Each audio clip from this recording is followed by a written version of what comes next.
Steve Bradley, pastor here at City Life Church, and I'm here with three friends of mine who we're going to have some discussion tonight. Obviously, there's a lot of things going on in our nation, right in the middle of a pandemic, obviously, but a lot of things shift and change with the flow of what's going on. And so right now, we're going to have a discussion just in regard to some of the things that we're seeing a lot of focus on, and it has been for many years, but I think it's really important for us to talk about this issue of racism, prejudice, bias, those kinds of things of what's going on in our nation, and it's good for us to have this conversation. So I just want to introduce the three guys who are with me here today. We have Miguel Stansbury right here. Over on the other side of him, Jimmy Williams, and then we have Napoleon Parker over here. And these guys are all police officers, of course, but more than that, they're great men, and I respect them highly and appreciate them so much and for their friendship. And we go back probably 11 and a half years, I'm thinking, when I showed up at the department and kind of hung around there, and eventually they decided to do the badge thing on me to be a reserve officer. So these guys were there when I got there, and all of them have been very kind to me through the process, because it's a little interesting being a pastor and a police officer during those years. Then once that program ended, becoming a chaplain in the community and so forth. So we've spent a lot of time together over the years, working together on the streets and then just having conversations. And so I thought it would be really cool if we got together and just had a discussion tonight, just kind of go through a few thoughts and allow them to speak through some ideas. I was just thinking, guys, about this when I was driving here today. What an incredible thought to think of history, go back 400 years, right? We go back 400 years when slavery was introduced to our country, and it was accepted and became part of life in our country.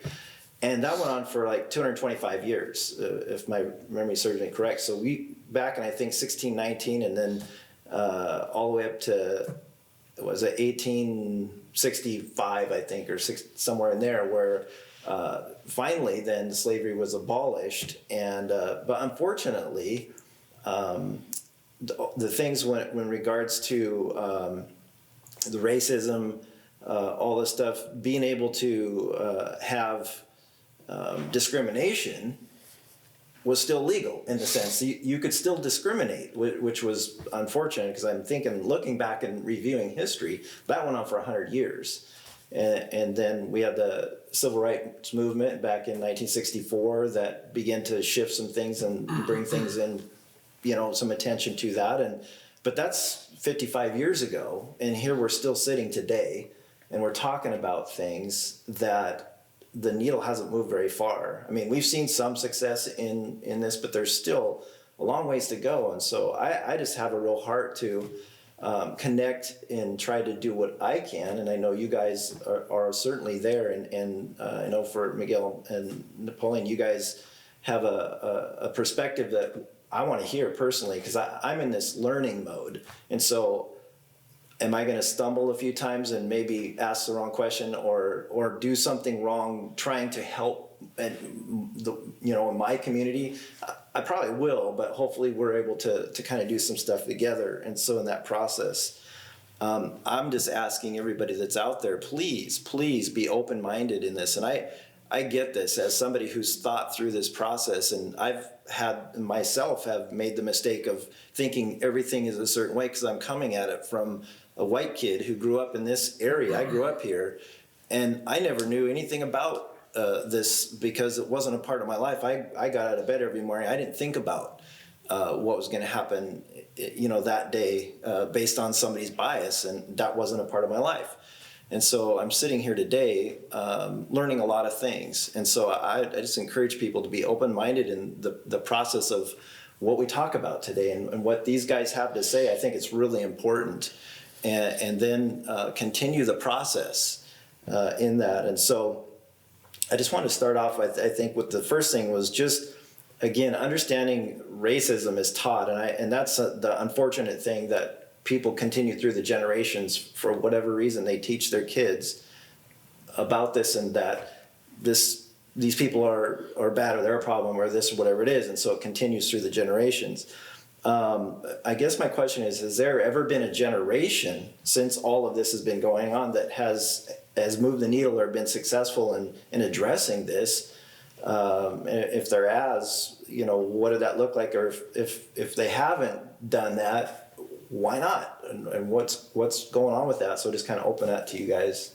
Well, before you answer the question, I just want to preface this with, you said a lot of things, and it's important to go into this understanding that there are so many things that can be covered, so many narratives, so many different branches of this topic that we could not possibly cover it all. So it's important to go into this conversation knowing that. And then you said a couple of things. I mean, you mentioned some really good things about history, right? And you mentioned like the 400 years, and then leading up to the Civil Rights Movement in 1964-65 era. And that's important to take into consideration too when you're talking about this stuff, because yes, slavery was a long time ago, but the people's inherent right to vote has been suppressed and oppressed for far longer than that, all the way up until, like you said, 1964-65. So it's very fresh in our minds. That's 16 years before I was born. That's not a long time. So it's important. I was a little kid. Yeah. So exactly. It's important to understand that it's fresh in our minds when we go about talking about this, because people tend to dismiss it as like something that happened so long ago, but it's not. So I just wanted to preface that with that. We won't be able to cover the whole topic of everything. We'll do our best to kind of give our perspectives, but it's important to understand that there's so many things that we can't cover right here. Yeah. One thing I like that you said is listen and learn. And that's kind of the mode I'm in, same as you. Yeah. And I'm very fortunate that a lot of people don't have good friends like I have, like Miguel Napoleon here. And I'm lucky that I can sit down and speak with my heart and talk to the guys and say, hey, tell me exactly why, when, and all these things. And I didn't understand. At one time, I didn't understand, and it was, you can say I was naive, but the same thing as you. I woke up every day, put on my shoes, didn't have a worry in the world besides being late to work, and that's about it. I had no clue that there could be other struggles or other obstacles in the way. And so if everybody that's listening to this today can do the same thing that Steve says, just listen and learn. And I think for me, it broadened my education, broadened things I know, and I'm hoping I'm getting to the point where I understand, where I can be not change who I am, but understand where other people come from, because it's not all about me. It's about everybody trying to stick together and be together. And one thing that you said is, you're probably going to say things wrong or say the wrong thing, and you're maybe worried about offending African Americans, right? Well, of the messages or the conversations that I've had with a lot of white people is just that. Well, I don't know if I don't want to say the wrong thing. I don't want to offend someone. Am I going to make this person mad? Am I saying the right thing? Just know, you are going to say the wrong thing at some point, but that's okay, because you should be saying whatever's on your mind, whatever's on your heart. Because at the end of the day, if you're saying something, we're having a conversation. And that's been the problem. We haven't been having conversations. We haven't been discussing these things because it's uncomfortable for certain people. And that's fine. But we can't use that as an excuse anymore. And we've got to have these tough conversations. And you've got to be okay with knowing that you may say the wrong thing, and that's okay. Yeah, no, I appreciate it. So kind of back to the question in the sense of, and I appreciate what you guys are all saying. Has there ever been a generation that seemed to have kind of figured out, hey, we need to do something, and they started doing something at some point in history? Has there ever been that? I mean, we had the Civil Rights Movement, but what? I don't think it's ever ended. I think from the time of Reconstruction after, post-Civil War, I think that struggle has been, even before that, it's always been there, right? And your question was, has any generation ever moved the needle? That term, right? And it's funny that we use that term because we were just talking, I think earlier we were talking about the Selma marches, right? And which we alluded to, talking about the Civil Rights Movement in 1964-65. And depicted in that movie that we were just talking about, they actually use that term, move the needle, right? When they were talking about the dialogue between Martin Luther King and Malcolm X and who's moved the needle more for African Americans in the country, right? And I say yes. I mean, we wouldn't be sitting here right now, together like we are if no one moved the needle. So the needle's moved, but is that enough is what people are asking. Because if you go back, it's not like those things didn't happen. They didn't happen overnight, and they didn't happen without struggle. The folks in the civil rights movement had to force the hand of the U.S. government. There were too many people that were just remaining silent because it didn't affect them. I believe. And it wasn't until they had to force the hand of the U.S. government and kind of paint them in a corner that they did get the needle moved, because it was always, okay, well, we did this. Just wait on those rights, and we'll get to that when we can, which is not the right answer. And then in this generation, just today, I'm looking at, people are like, what good is the protests that are going on today? I mean, a lot of people don't condone violence. I don't want to even get into that topic right now. Because there's so many things to be said about that. But people will say, well, what's coming out of these protests across the country? Well, today, NASCAR is one of the least integrated sports, right? And it's known that there are a lot of bigots in NASCAR. They just banned the Confederate flag at all NASCAR events. The Marine Corps just banned the Confederate flag on their posts. The Navy's looking at the same thing, right? And that's a flag that has been a symbol of racism, since the Civil War. Yeah. And it's been used as a symbol of hatred. For that to take that long, for people to ban that's my question. Why did it take so long? Right. But I'm glad it's happened. But those are the things that are coming from people protesting, and now it's coming to light, and now it's a viral thing that are the racial injustices that are still here and still present today. So yeah, people have moved the needle, and it needs to go even further. And why is it taking so long? Because the majority of people that are the oppressors, they're the majority. And the minority, it's hard for the minority to move the needle. We can't make the oppressors not oppress. Sure. Right? So it's the majority that needs to conform. And for so long, there have been a lot of moderates who have seen it, they've been a part of it, and they haven't said anything. They've sat silent, which is just as bad as almost the oppressors. They're watching it happen. It's in front of their face, and they've chosen for so many years to be silent, and silence is not moving the needle. Right. So until the majority conforms, that needle's not going to move much more than what it is right now. And it's taken this new generation, like you said, it's taken this new generation to not only move the needle, they're kicking the door in. Yeah. They are kicking the door in. I mean, could you ever imagine there would be a global pandemic and now this? Where before, and we've seen it, we've seen a lot of police brutality. We've seen all these racial situations that have happened. People are upset for a short amount of times. Then they go on with their life. Now we're in a global pandemic to where now we're forced to sit down, look at these issues, and actually take action. It's the perfect storm.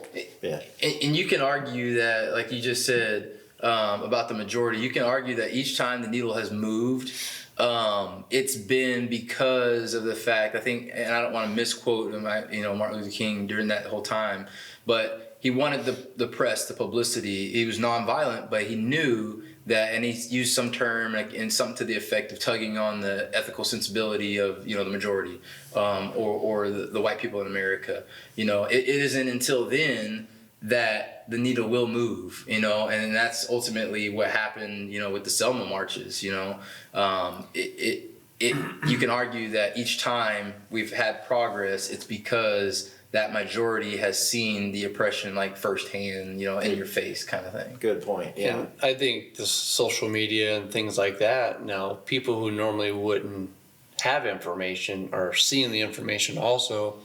Back in the 60s and earlier, the newspaper would put something out, but not everybody in the world would see it. And so now I think the word is spread, and it's global. Everybody is seeing what's going on. So I think people are able to almost, it's not firsthand, but they're seeing it live or on TV. And so things are easier to believe when you can see it instead of hearing it. So yeah. I just wanted you to know, Miguel, the reason I'm sitting so far away from you, your arms are huge. I just noticed that. And so I'm like, You know, you just do what I've been flexing here the whole time. Aren't your arms getting sore, Jimmy? Oh, I'm over here, I can't just be breathe. you, Steve. Well, that's what I'm being. You just I'm be you. being me. So that's good. Hey, so I want to ask you two guys, Miguel and Napoleon, just So you're singling us out. Okay. I am saying no, it's doubling Doubling you out. Okay. Your experience of your own lives as civilians, where you've been mistreated in some way out in public or wherever because of the color of your skin. Give us a couple things. I think this is important to people. Sure. Because white people, we don't experience that, right? Right. That's just a fact. And you know why we don't? Because between he and I, we've got stories for days, right? Yeah. You know why we don't really talk about it? Because the times we have tried, we've been minimized. We've been told, we've been called liars.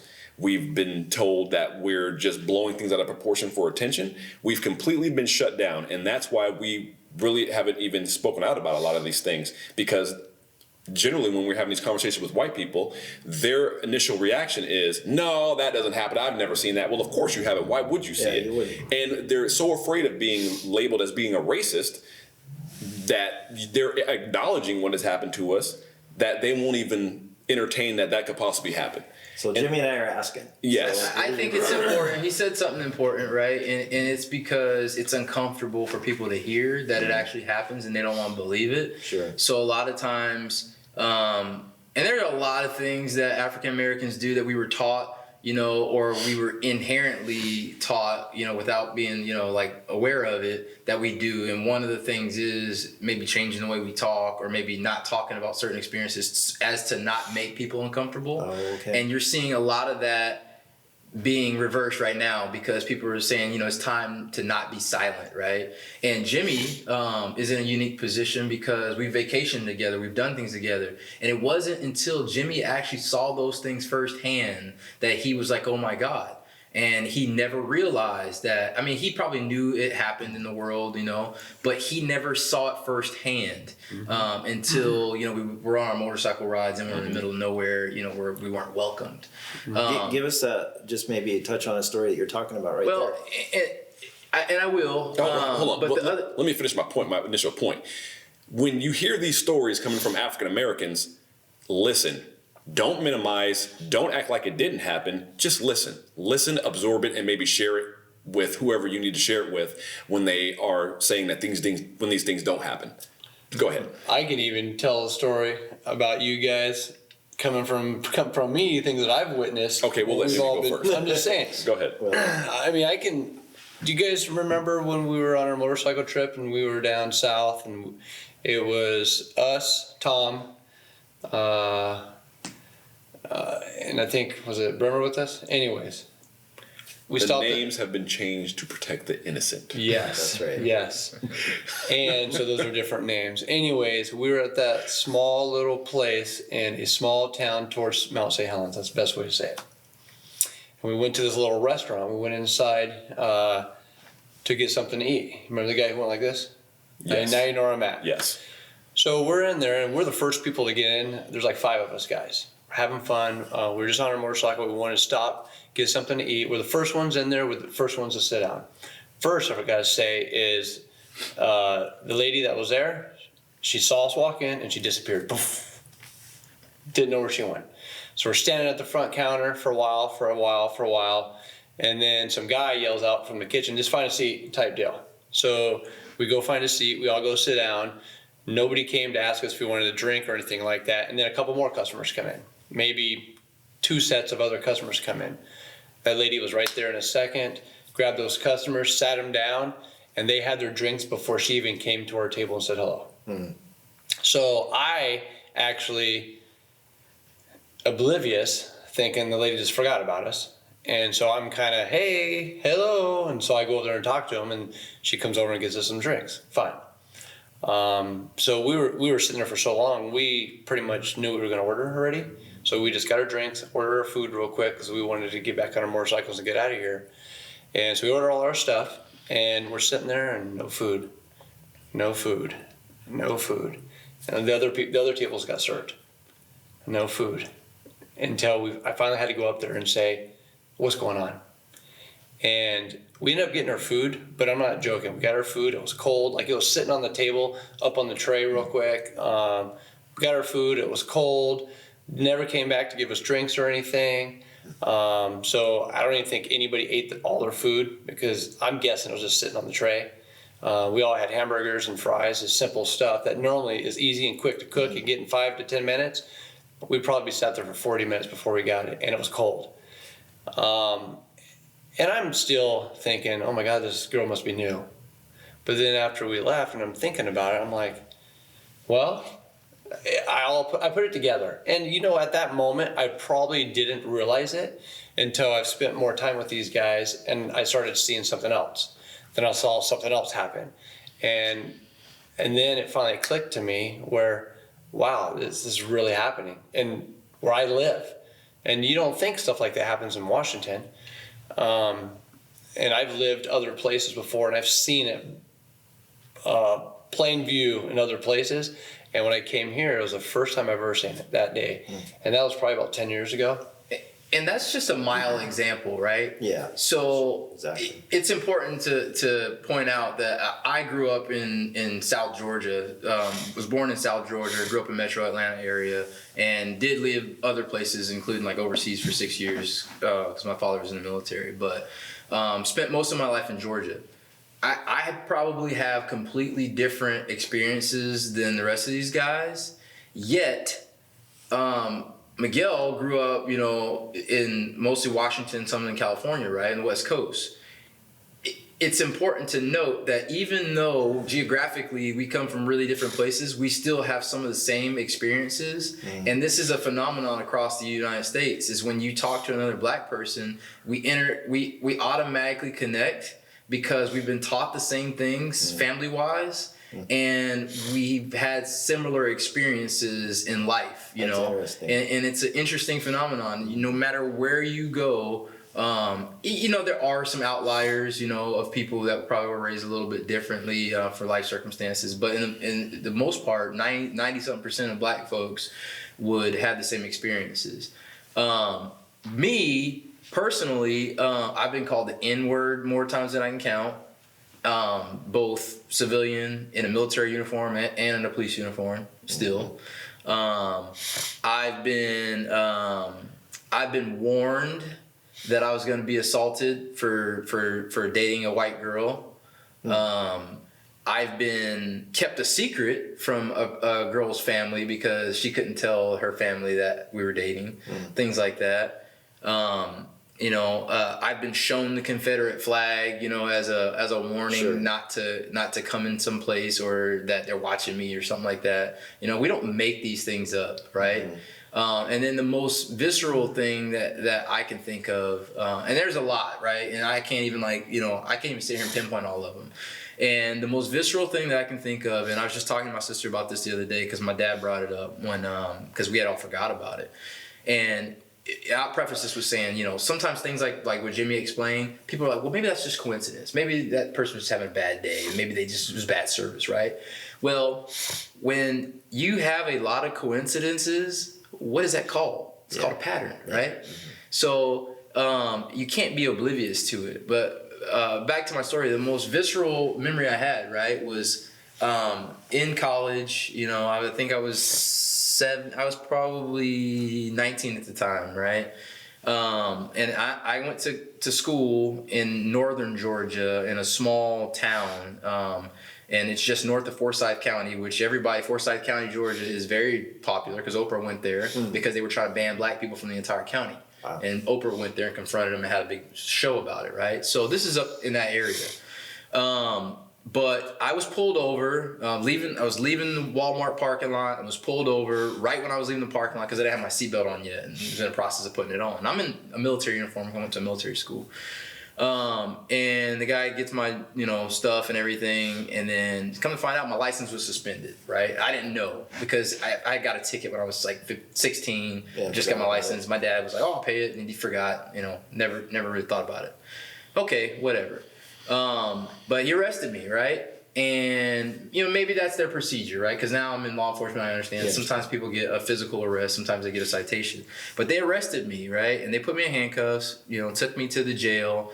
But one thing that they did was they shackled me, hands and feet, and shackled me and had me. And it was almost like they paraded me around the station, and people were laughing. Some of the officers in there were laughing and pointing and whatever. So to me, I knew that wasn't the proper procedure for them to do. They fingerprinted me, did all that stuff, right? And now that I'm in law enforcement, I'm like, when would you ever shackle somebody hands and feet for a suspended driving citation, even if that's a physical arrest where you book them? Right. I know that now, but I didn't know that at the time. And the only reason I felt like it was wrong, but I still didn't really get it. And it wasn't until I called my dad, I'm like, hey, can somebody bail me out, whatever. One of my advisors from the college came and bailed me out because my family's too far away. But when I told my dad about it, he was livid. He blew up. And I didn't understand until he was explaining to me, what had happened to me. And it stuck with me still to this day, and it's one of the reasons amongst many that I'm in the profession that I'm in today. So I mean that's kind of one of the things that I remember. No, I mean I appreciate that. Well, you have a Confederate flag story, or were you thinking of a different one? I mean, you can pick. So I'll bring it back to when I was in high school. So my sophomore year in high school on the football team, we played our rival was Eatonville, and which I had never even heard of before. On the way to Mount Rainier, right? Exactly. Before, high school. Yeah. And it's a country town in the middle of nowhere. Literally, it's at the bottom of Mount Rainier. And I've heard stories about how racist this town was and everything like that. Like the old movies where the town shuts down and there's signs in the window that says "Gone to the game" and all that. That's how that town was. And when you go into the town, and this is going to sound completely corny and made up, but it's the truth. When you go into the town, you see these signs on all these old buildings like it's a movie. And you see the glow of the stadium because all the lights are off. They do it on purpose. They cut all the lights in the business off. They shut the street lights off so you see nothing but the glow of the stadium when you go in. Well, at least they did back then. So we get there, and the entire stadium is packed. The track is completely lined with people from Eatonville. And then the locker room is in a separate building from the field. So you have to walk down this pathway to get to the locker room. And as we were walking down to the locker room, they're lined with people from Eatonville. And they're yelling, "Nigger, nigger, nigger," super quiet, just so the players can hear it, because we were a predominantly black school. And this is what these are kids. So we go to the locker room, change, come back out, same thing on the way out. After the game is over, and of course we got destroyed because the focus is just clearly not there when you're going through this stuff. And when we're getting hit out of bounds and the ball would go into the track, they're yelling all these crazy slurs and all this. So anyways, we get on the bus, the game's over, and the people surround our bus, and they're rocking our bus. Literally rocking our bus, screaming all these crazy things. Long story short, the state patrol had to come and escort us out. 5 cars.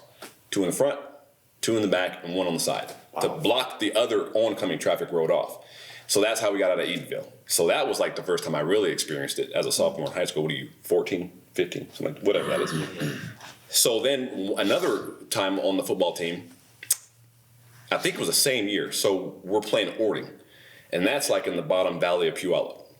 And some little girls were walking, and this is before the game. So we're in the stands before we even went to the locker room to get changed for the game. We had just gotten off the bus, and this little girl was talking to her 3 friends. Goes, "Hey, I need a quarter to call my mom." That's how old I am, because there was payphones. There was no cell phones, and she needed a quarter to call her mom on the payphone. And her 2 friends said she didn't have one. So I go, "Here you go," and she goes, "Nigger," and they took off running. So you talk about racism being learned. This girl's too young to even really know what that means or even understand it, and this is what she said and ran. So that's crazy. But the Confederate flag you're talking about, and trust me, we can go on days for this. The Confederate flag, we went to Leavenworth for the lighting of the Christmas tree. So the whole town. The whole town's there and all that stuff. So we see the Christmas tree, it's snowing. I'm like, we gotta get out of here. It was cold.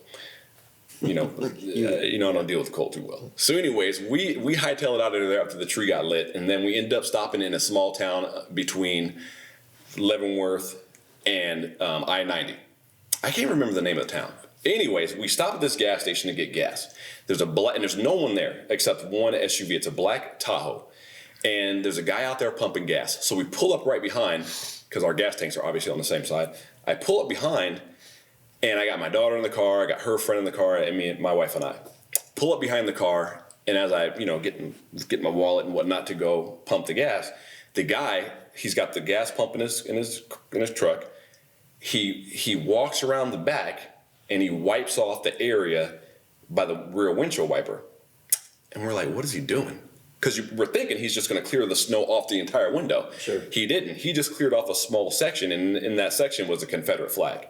So he wipes off the Confederate flag to show me, looks at us, and then goes inside. Goes inside and doesn't even come back out until we're gone. His wife and kids, his wife, son, and daughter, who were probably about that big, were in the store while he was pumping gas.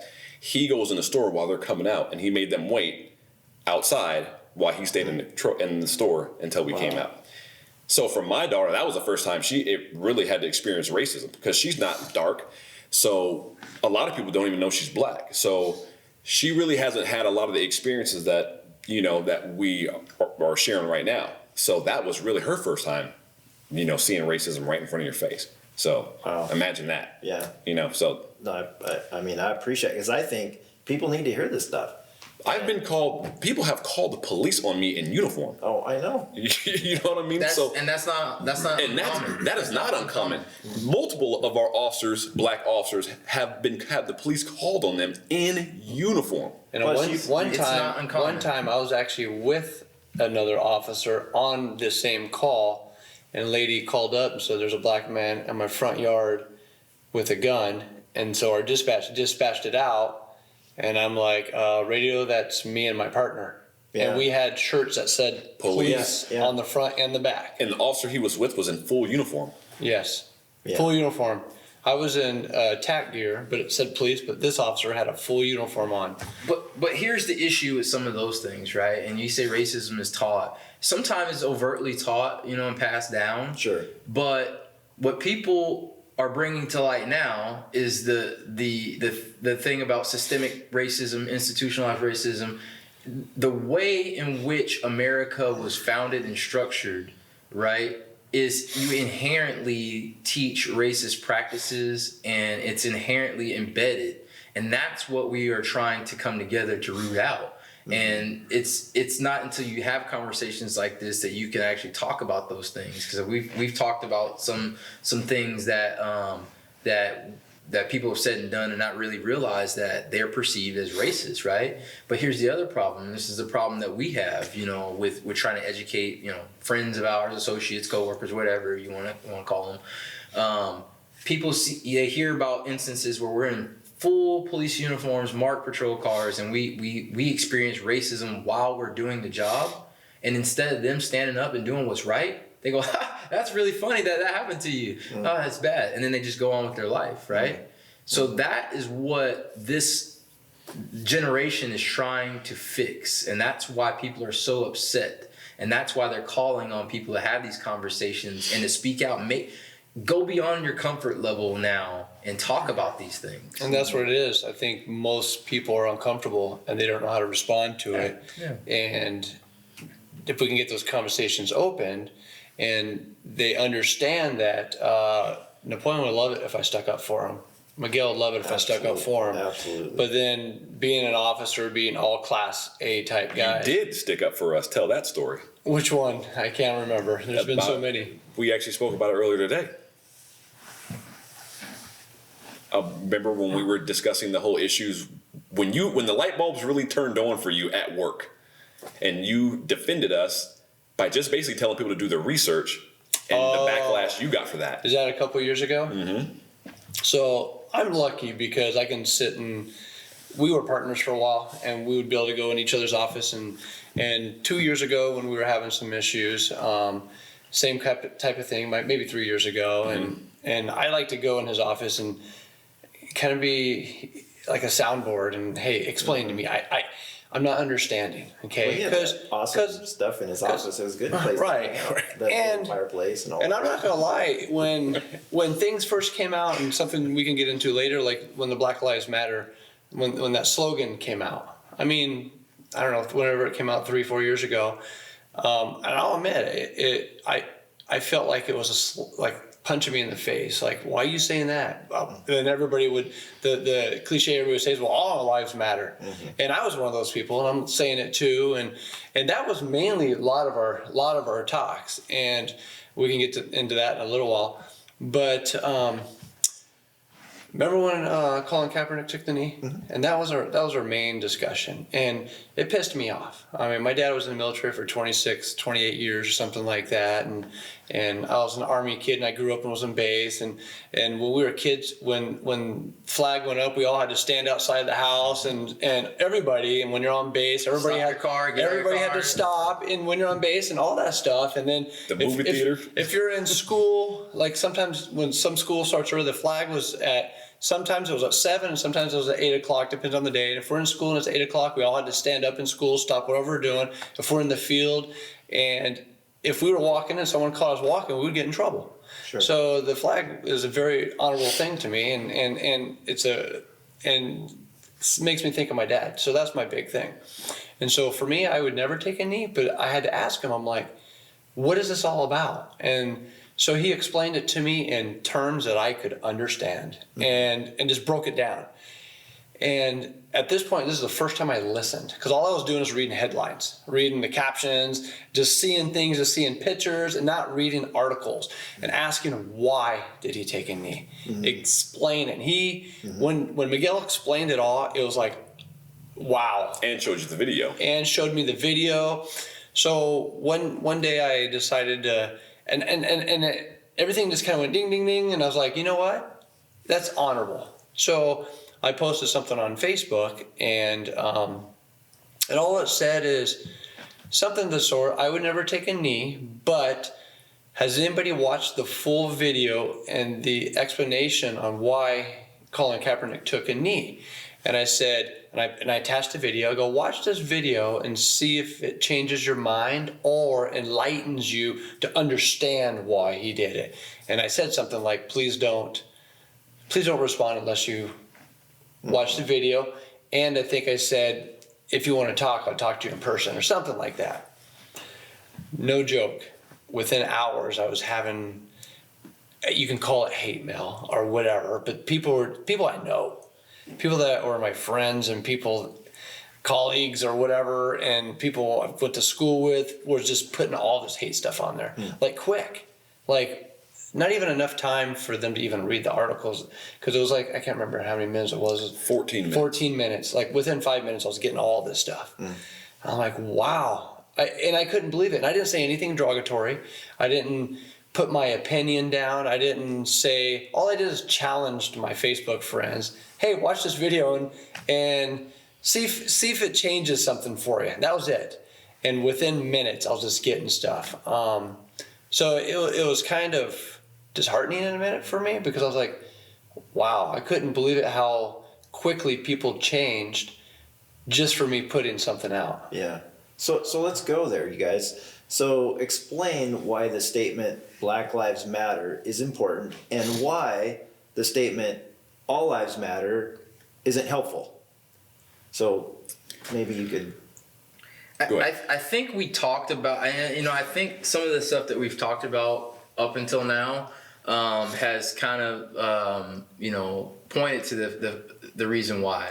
And it's because, every time it seems like the black community stands up and it's like, hey, we matter, we're Americans, we deserve the same rights and the same, treatment, it's always shut down, right? It's always, what about this? Like I was saying, how we get minimized when we tell these our stories. And they've labeled it now whataboutism, or howeverism, is what's going viral now on the internet. But it's always a but or what about, right? So when the Black Lives Matter movement started, and it started as a group, and if you haven't looked it up, you can look it up. The founders started as a group, but now it's still a group, but it's more of a movement because it's a hashtag activism, which has its own issues with centralized themes and stuff. But that's besides the point.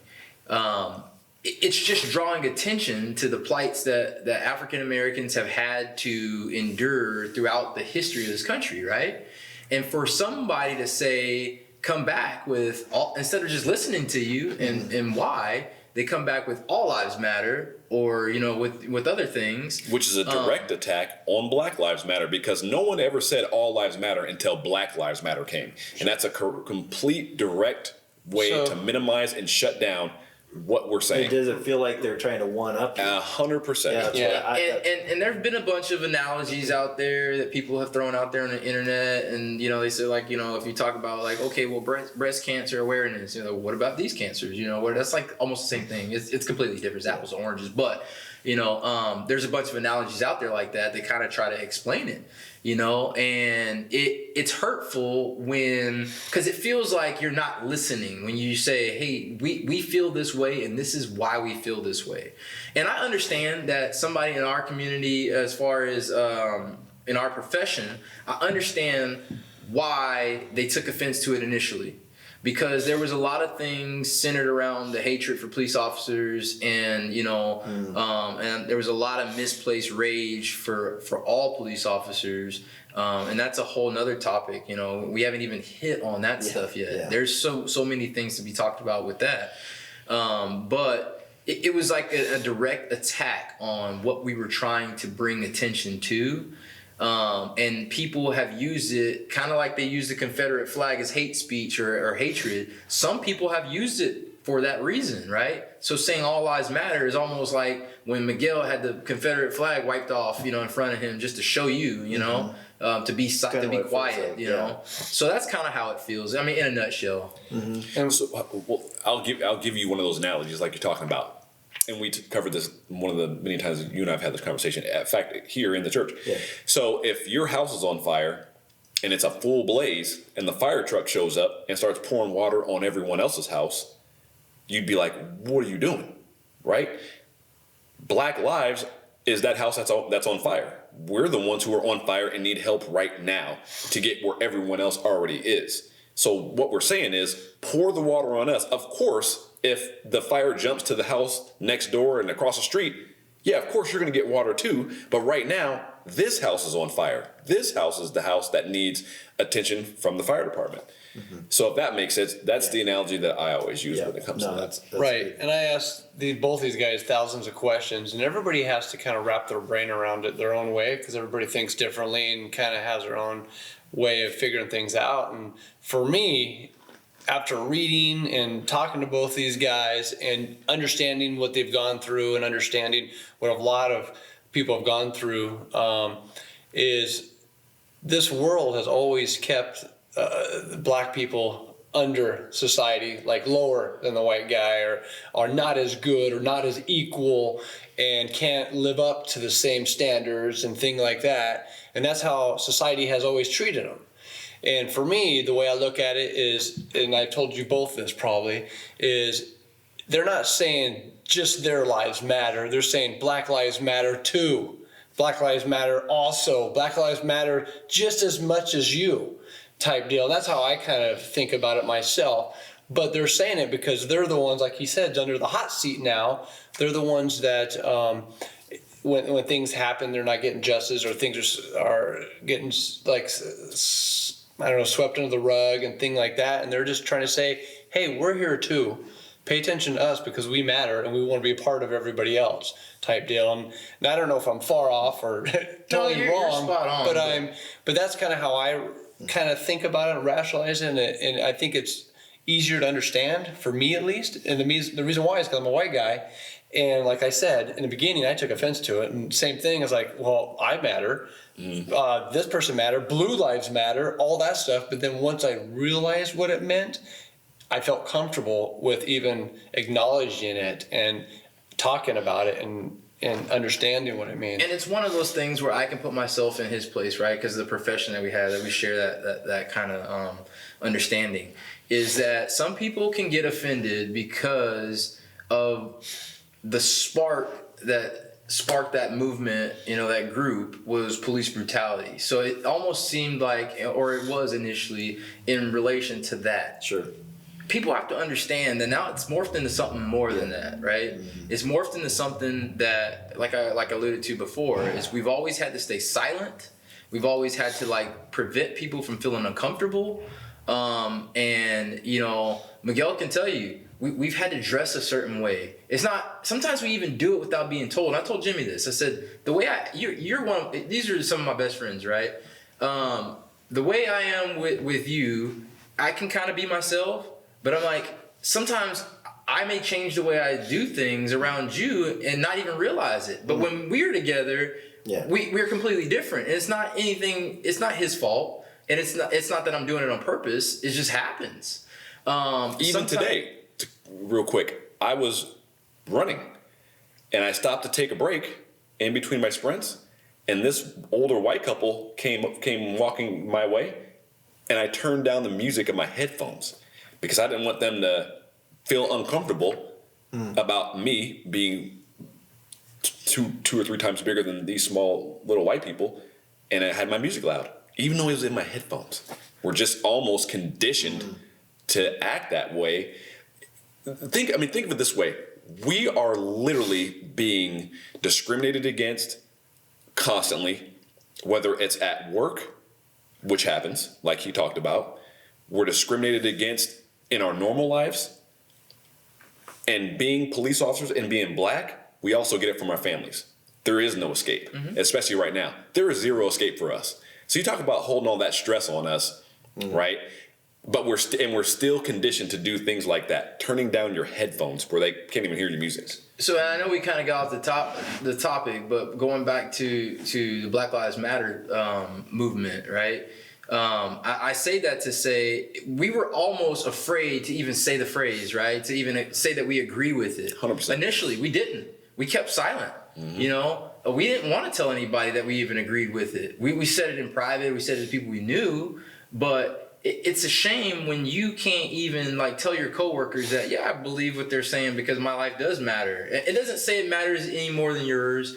And people feel like it's an attack on them. Like saying it makes people feel like maybe being white is bad. No, it's not. You know, you're proud of who you are. I'm proud of who I am. But throughout my life, I've had to tone down who I am. You know, I've had to be afraid to have my hat backwards because of what people are going to think. You know, like you said, turn down the music in my car because I didn't want people to think of me a certain way. You know, and that's a shame. Very you know? lightning. It's a shame, and that's the thing that people are trying to draw attention to. Is it should not be that way. And some people might say, well, that's your problem that you feel that way. Well, it's not my problem. It's the way that we are in society. It's the way things are built. It's the way we are taught. And it's the fact that we won't have the uncomfortable conversations. So. Well, and I appreciate all that. I do want to kind of shift into the police officer part of it because I'm just reading today because I've been trying to pay attention to this, what's going on. And obviously what was something that started out as a good intention to bring attention to this, all kinds of people have just taken and run rampant with stuff, which created stuff that is taking attention away from this, whether it's the riots, the businesses being people, you know, looted, all that stuff going on, which isn't what I don't believe that has to do with what the intent was to try to bring attention to this. So now we have police officers who are being hurt, who are being threatened, who are being hit in the hospital. You got hundreds of them across the country. They're scared. Their families are scared. I was reading today of a couple officers that said, I've been doing this for 20 years or whatever, and I'm thinking I got to get out because of fear for my life, for my family, all that. So for you guys, it's got to be, as police officers right now, maybe Lacey isn't, but we're connected to Olympia, and there's stuff that goes on no matter where you're at. What are your thoughts? I think a lot of police officers are almost connected in a way, because a lot of us go to the same academy. A lot of us know each other because of training, and I'm very fortunate where I work right now. I believe our community is awesome and they support us 100%. I'm very fortunate, but my heart spills out there for some of my academy friends that work up in Seattle, some of my academy friends that are in a different county up in Tacoma, things of that nature.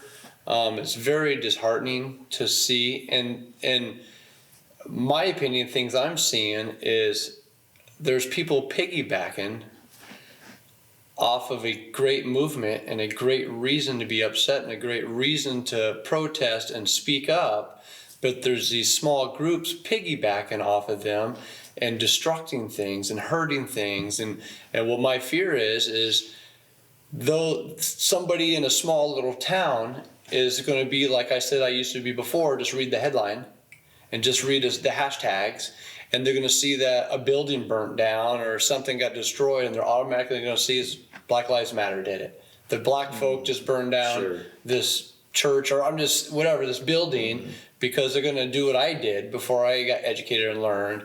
And it's very upsetting. Which is a great point, because I was down at those riots in Olympia, and the only black person I really saw down there was me. And we're the ones who are going to get Black Lives Matter, or black people in general are the ones who are going to get blamed for that. And I'm not saying that there weren't in other parts of the country, but speaking on my own county where I'm at, that's where it was.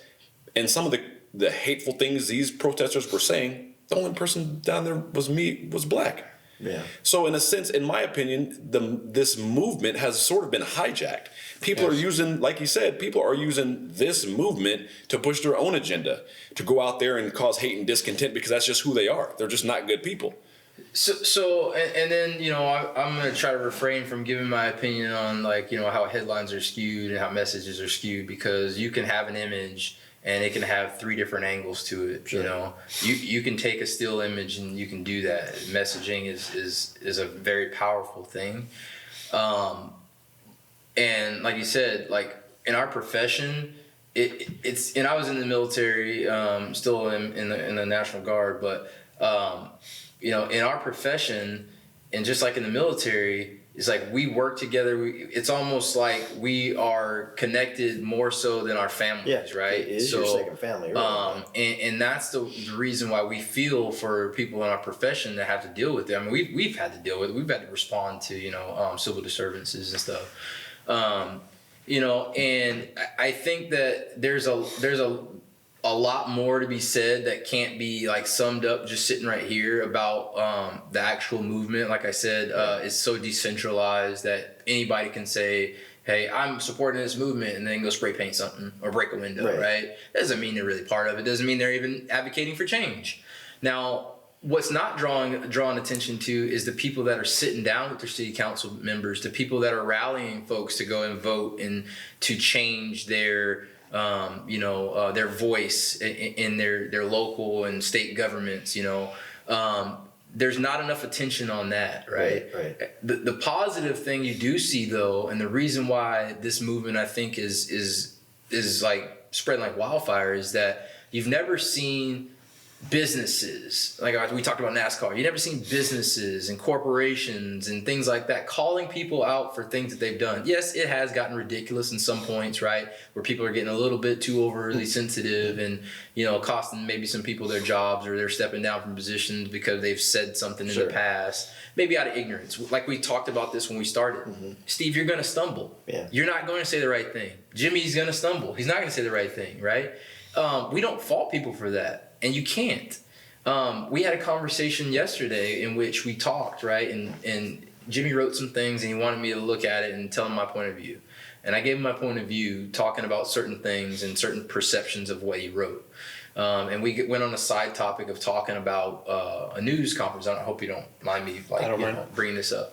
We talked about a news conference, and Jimmy was talking about how this guy was talking, and he's like, man, that guy was like breaking things down, and he was so articulate and like explaining this. And I was like, who is this guy? And he found out he's an attorney, right? And we went on with our conversation, and then we started talking about the stumbling blocks that people have and not realizing things that they say. And I said, hey, Jimmy, let's go back to that conversation we had about this guy. I said, was that guy black? He goes, yeah, he was. I go, so you said he was very articulate and stuff, like it was surprising. He didn't mean it that way, but I had to explain to him how that sounded. I had explained to him how many times I've been told that I'm surprisingly articulate or I'm surprisingly smart. Wow, you're actually really smart. Like it's a surprise. Why is that a surprise to anyone? I'm a college-educated man. You don't even have to be college-educated to sound articulate. That's the issues. Those are some of the issues, some of the symptoms of how we've been institutionalized to do certain things, in America, right? And that's one of the big reasons why we're sitting here talking about the things we are today. Right, and that's why I tell these guys, and there's things that, and I won't get into too specific, but there's things that I've learned. My parents were not racist; they were great people, and that's, I think, why I am who I am today. But they would still say little things that were racist, or little things that were inappropriate. I guess that's a good way to say. And I remember them saying these things as I grew up and didn't think there was nothing wrong with it until I was about my 20s. And I was like, wow, you can't say that. And my dad would say some inappropriate things, and we would all laugh it off and think it's funny and stuff. And not until I became an adult realized, Sure. wow, you can't do that anymore.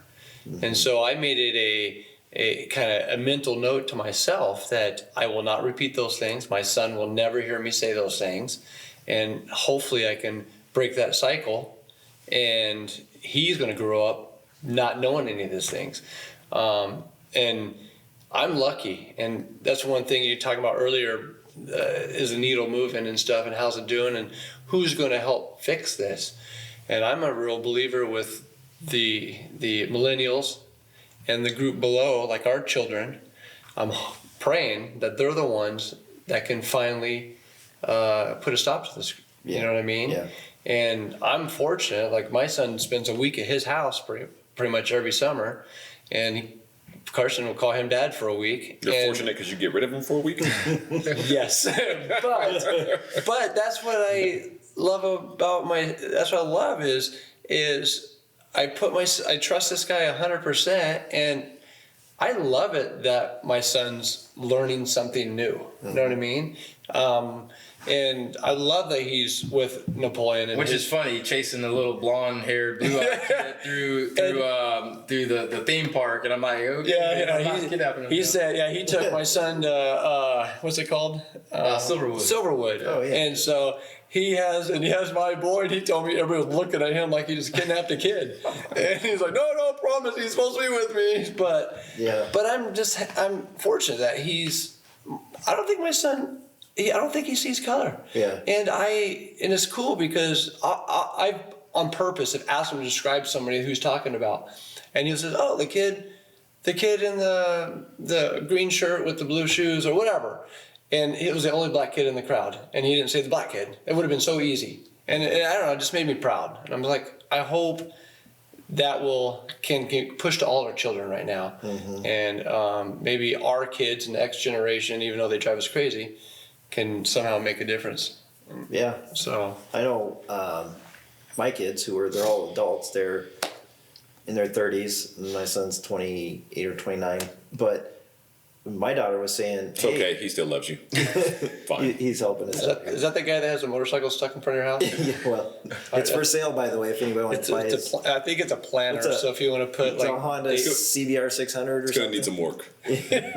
Just a wash. Yeah. So my daughter saying, we didn't know there was such thing as racism, because in our home, we taught our kids that everybody's the same no matter what in life. Never said anything derogatory, even in private, about anything. So for our kids, it's like, whoa, once they got out in the real world, in a sense, because they were homeschooled and different things, so it wasn't the exposure till they got out and saw it for themselves. Like, oh, there is a problem. So it's interesting. So hopefully raising our kids and grandkids, that will change. He would cry when he'd have to leave my house for Thanksgiving with all my nieces and nephews. My son told me, and this is the honest truth, that he thinks Miguel would be a better father than me. And that broke my heart. And I go, why? You know what he said? Because he will play PS4 with me. He will let me eat candy, and I can drink soda. So if anybody wants to know how to be a good father, Soda, PS4, and candy, and then you send them back home with a sugar rush. Yeah. So kind of wrapping this thing up, because I know we've been doing this for a while, and obviously there's so much more we can talk about, as you mentioned, and maybe we'll have the opportunity to do that.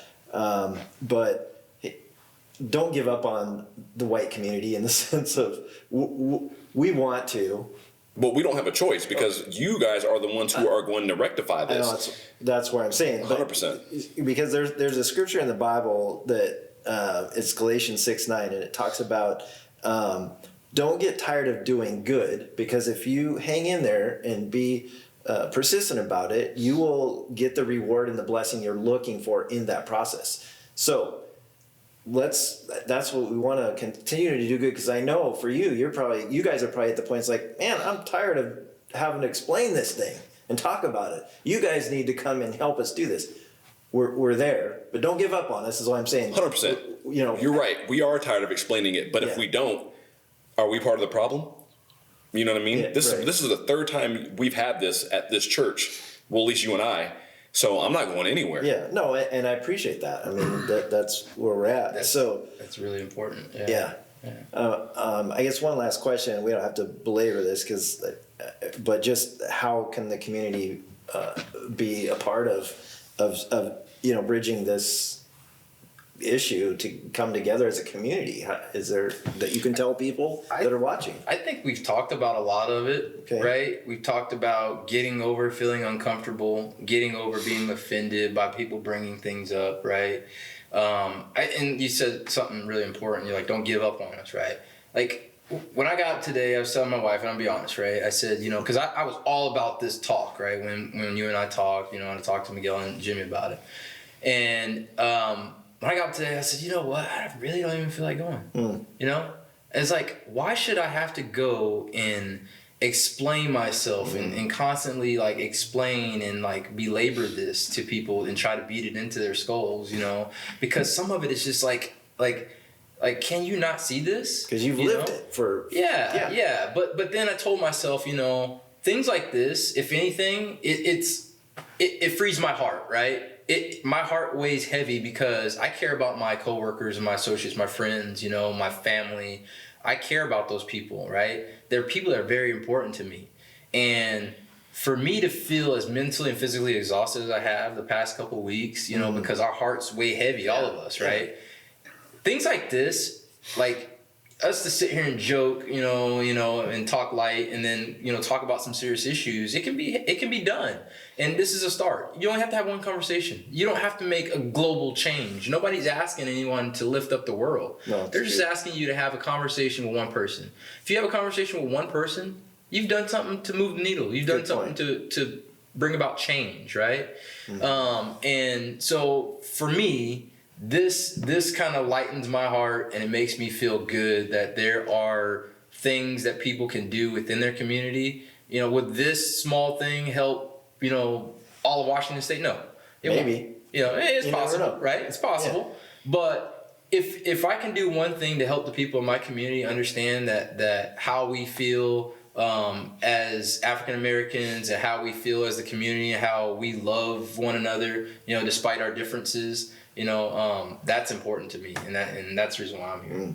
Yeah, appreciate that. If I could say one thing, it would be to just be a good person. You know when things are right, you know when things are wrong. How many people who are white have been in a situation where they've been in a group of other white people and someone said a racist joke, and but you didn't say anything? That can't happen. That's no longer excusable. If this needle, we keep using the needle, if the needle's ever going to be moved, that can't continue to go on. You can't continue to put your head in the sand like an ostrich. You've got to have these conversations and make uncomfortable become comfortable.